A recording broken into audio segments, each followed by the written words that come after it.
Et finalement, dernière petite vidéo sur cette classe de CE2. Après, s'il y a d'autres anecdotes qui me viennent en tête, bien sûr, j'en ferai. Avant tout, je vous ai parlé déjà de Noël, mon camarade qui est devenu un bon pote. Eh bien, il a un projet qui, en ce moment, il vend des cartes de tarot sur Internet. Donc voilà, je vais vous mettre le lien en description et vous faire une petite présentation de ces cartes. Voilà, alors voici le projet de Noël. Des cartes de tarot. Je voulais que vous puissiez observer ces magnifiques cartes. J'en ai déjà commandé, évidemment. Regardez ça, le tracé est fin. C'est équilibré, c'est joli, c'est magnifique. Donc, si ça vous intéresse, bien entendu, vous pouvez y aller, foncez. Donc voilà, je vous encourage à aller voir si ça vous intéresse et à en commander, bien sûr.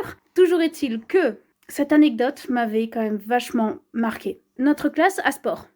Et moi, les profs de sport, et le sport en général, c'est une grande histoire d'amour. Du coup, on suit la classe et on va voir ce fameux prof de sport et on regarde comment ce prof fait son cours. Normal, on est là pour ça.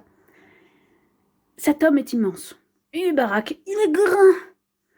Les CO2, c'est des tout petits trucs, des machins, mais ils sont tout petits ces machins. Et globalement, il devait apprendre à sauter de manière latérale en ciseaux.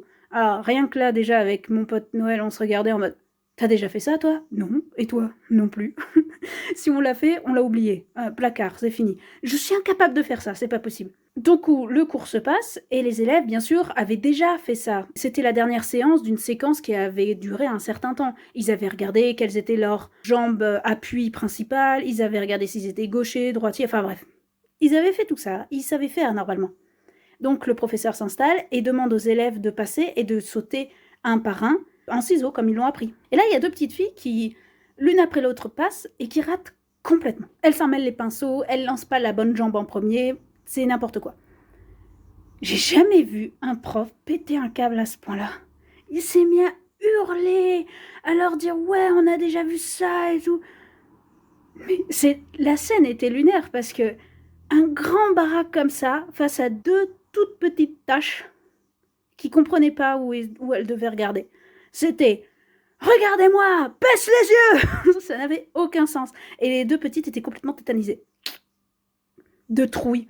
Face à ce géant qui était en train vraiment de leur atomiser la tête. Et j'ai un problème avec le sport, c'est clair.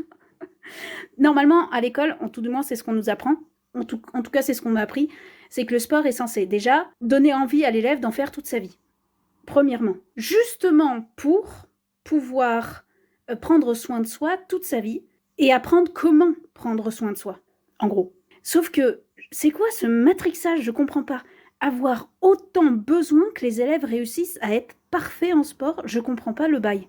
Pourquoi noter ? Ou pourquoi noter à ce point-là ? Les enfants doivent juste apprendre à connaître leur corps, apprendre à prendre soin d'eux. C'est tout. En faire une maladie juste parce qu'un élève a raté un exercice, c'est dommage. Alors c'est peut-être une histoire de respect ? Elles lui ont manqué de respect en manquant l'exercice. Je sais pas.